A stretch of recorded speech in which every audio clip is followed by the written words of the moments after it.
మనం కూడా చాలామందితో చెప్తూ ఉంటాం, ధైర్యంగా ఉండండి, ఏం కాదులే,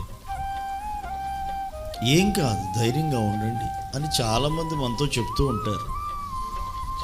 నోటి మాటగా ధైర్యంగా ఉండండి అని చెప్పినప్పుడు నోటి మాటతో వాళ్ళు అనగానే మనకు ధైర్యం వచ్చేసిదా?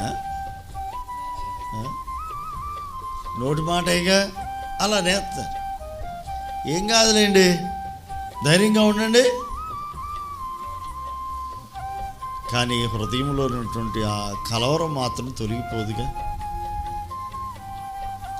ఆ భారం తొలగిపోదుగా. అక్కడ చేయాల్సిన పని ఏంటంటే దేవుని మీద ఆధారపడగలగాలి, దేవుని వైపు చూడాలి.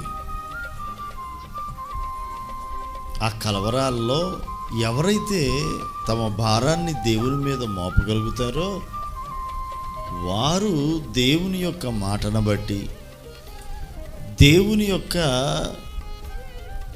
కార్యాలను బట్టి, గత కాలంలో ఆయన చేసిన అద్భుత కార్యాలు, ఆశ్చర్యక్రియలను తలపోసుకొని దేవుని మీద వారు కలిగి ఉన్న విశ్వాసము, నిరీక్షణను బట్టి ధైర్యపరచబడతారు.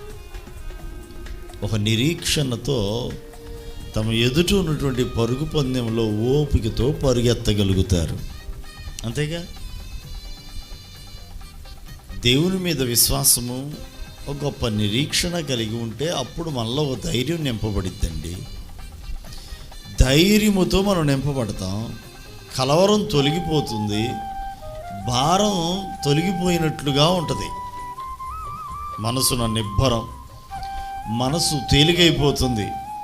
సమస్య పోదు, సమస్య అక్కడే ఉంటుంది.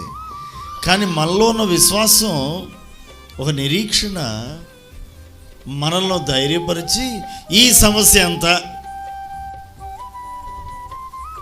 అనేటట్లుగా చేసింది. ఇది దేవుని మీద కలిగి ఉండే అచంచలమైన విశ్వాసానికి సాదృశ్యం. దేవుడు నిశ్చయంగా కార్యం చేయబోతున్నాడు అని నమ్మి నిరీక్షించేవారు ఇలాంటి ధైర్యాన్ని పొందుకుంటారు, ఆదరించబడతారు, నిబ్బరాన్ని కలిగి ఉంటారు. లేకపోతే కలవరమే వారికి అన్నపానీయాలు అయిపోతాయి, కన్నీళ్ళే అన్నపానీయాలు అయిపోతూ ఉంటాయి.